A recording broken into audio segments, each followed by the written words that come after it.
Spaulders wonders whether there's any more aliens up in that direction, and given that he's dangerous to be kept around other aquanauts, given his susceptibility to molecular control, I'm quite happy to send him up in that direction. You know, if it wasn't likely to result in our deaths, I would pick up that living Tassoff and bring him with us. But I think he will probably kill us in some manner. And by manner I don't mean a nice, expensive house. Oh, looks like Tyrant's pathfinding wasn't off because part of that wall had just been blown up. I don't even really know whether we need to deal with that Tassoff, to be honest, because he's not posing a threat, he has no weapons, and he's on a level completely different to us. Yet, at the same time, there's always the risk he might pick up a weapon, he might travel down one floor and kill all of us, so... With that being the case, I think it may be prudent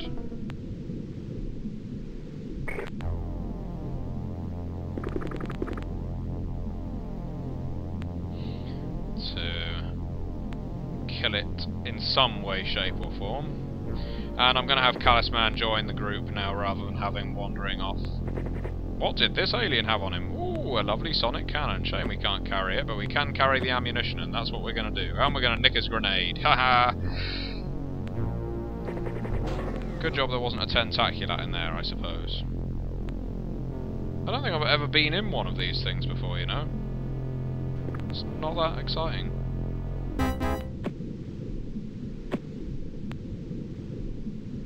Damn it! If I ruled the world, as the Tears for Fears song went, I would invent a rocket launcher that could hold more than one rocket.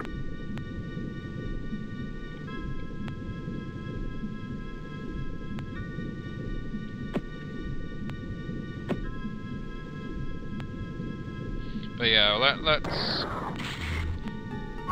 And Flash Gordon once again showing off. He then spins the rifle round on his fingertip and holsters it, because that's the kind of punk he is. We might as well take these bodies for everything they've got, because now it's just a waiting game, trying to get everyone else to this telepad. I thought Booyah Dragon was on there.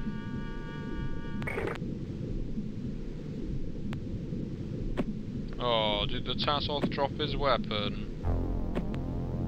You don't see my men panicking like that.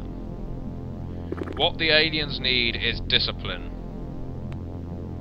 It's one thing that their force is lacking in its entirety, whereas we always had the strong leaders in John Locke and Flash Gordon. Well, Flash Gordon's certainly more lenient than Locke ever was, but still.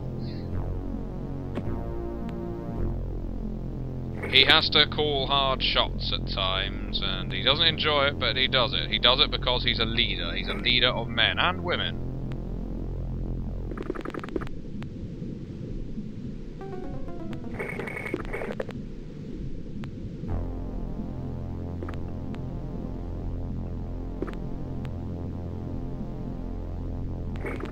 There's plenty of other bodies to loot. We missed some carnage, you know, by with the Tassoff wiping all of these aquatoids out. We certainly got off lightly, because it looks like they had some rather heavy-duty weaponry. There we go. Right, now let's get on. Let's get it on. And Callous Man is saying, "Mon Dieu, am I late for the party?" Because that is how old French speak. Ouais. C'est bien.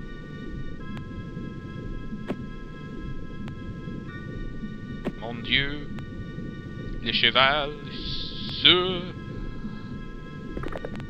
le le chemise. And that is about the extent of my French. Où est le saucisson?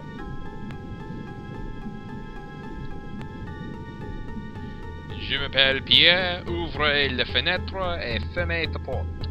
Hang on, I'm turning a bit Spanish now. Fermez ta gueule. Détrastati, imbécile. Resident Evil 4 quote. Again, I'm drifting off topic. I'm not drifting off, I'm not going to sleep. Not yet, not yet. This game would have to do a lot to bore me. Well, actually, I'll tell you what it could do to bore me. It could set us a trawl mission and have one alien missing during all of that time. If that happens, when we're having to hunt high and low for that damn alien, if that happens again, I may just slit my wrists whilst recording. Of course, I exaggerate. There are far worse games than this, and this is a game that keeps making me come back to it. You know, I don't have many games that I would call my favourite video games. BioShock is one for story. XCOM is one just because there is something bizarrely enjoyable from all this. I can't quite explain it. I honestly can't. I wish I could. It would save me a lot in therapy bills. Doctor, you don't understand. I've been at the bottom of the sea fighting lobster men. For years! Prize to the person who goes back to video 1 of this series and comes back and comments on this to say how long this Let's Play has actually been going on. Admittedly, it would have been going on, it may have even been finished by now, had I not got distracted with other video games and started concentrating more on role-playing game reviews. But, you know, if I was posting videos of XCOM with the consistency that I used to, we'd probably be at about part 200 if we weren't finished. But sometimes you need a break on these things. But I will have to do an XCOM marathon at some point, something like 10 videos of XCOM in a row. For all you purists out there, all of you who love those men in their shiny golden suits, or even those novices in their lacquered turquoise shell suits that they wear to the bottom of the ocean. Why lacquered, I hear you ask? Well, you know, gotta keep the water off somehow.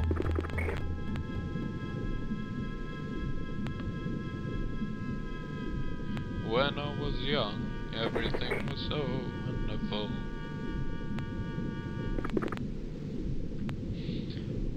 Yes, this is the part of the mission, this is the part of the mission where we are getting ready to drop in on Senor Lobster Man and his tentaculate auntie. This is the part of the mission where we are assembling, where we are making ready to lay some smack down on that jabroni lobster arse.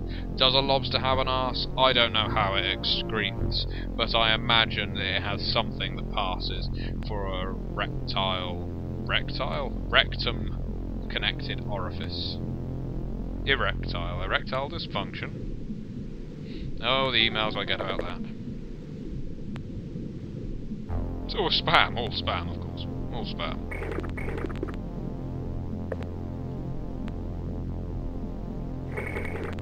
One request I got was to name one of the Aquanaut squads after all the Colonial Marines in Aliens, which is a film I have watched again quite recently. It is a film I can keep coming back to over and over again. While it wouldn't be a bad idea necessarily to have Hicks and Apone and Drake and Vasquez, etc. Oh no, we've still got one unit left outside. Who is that? While that would be enjoyable, it's not 150 booty. Ah, there it is, Craven the Hunter. He was trying to miss the trip there. While it wouldn't necessarily be a bad idea, there's so many people on the list right now asking to join up on XCOM. I can't really name any more Aquanauts after fictional people. I've got to name them after the real people that are on YouTube. Yeah. But it's good. It's fan service. It's, you know, I really don't like the idea of having fans. I know that sounds silly. I think it's more fans of this game than the channel. But it's my way of thanking you for continuing to watch. You know, if all you want is to see your name on an Aquanaut who will no doubt die quite soon, because it's only characters like Captain Spaulding and Kenneth Williams that survive, then it's the least I can do to thank you for watching for this long. If you've watched for a long time. If you haven't, then, you know, screw you. No, I jest. Obviously, it would be a Herculean effort to watch all of these now. To go from parts 1 through to 120 something, whatever we're on right now. You'll have to tell me, you'll have to post in the comments to say whether you have actually watched every single one of these, because if you have, well, kudos to you. You have my respect. You have my awe. Not an oar that could be used for rowing. You actually just have a slack-jawed, gaping look from me, as if to say, "Why?" I mean, it's all right playing it. I say that. There's another Let's Player here on YouTube who I won't name drop, who did a Let's Play of XCOM Terror from the Deep, and I watched all the parts. I've watched all of the parts of that now, and that was quite a task. See, I do sometimes watch Let's Plays, but I find it very, very difficult now that I play so many games to record. In a way, I don't want to mimic anything anyone else has done. But also, I don't want to, I don't want to ruin games for myself. At least with XCOM, you can't really ruin anything, and this Let's Player died long before anything serious happened in the game. Anyway, I'm going to save it now and bid you adieu for now. Adieu!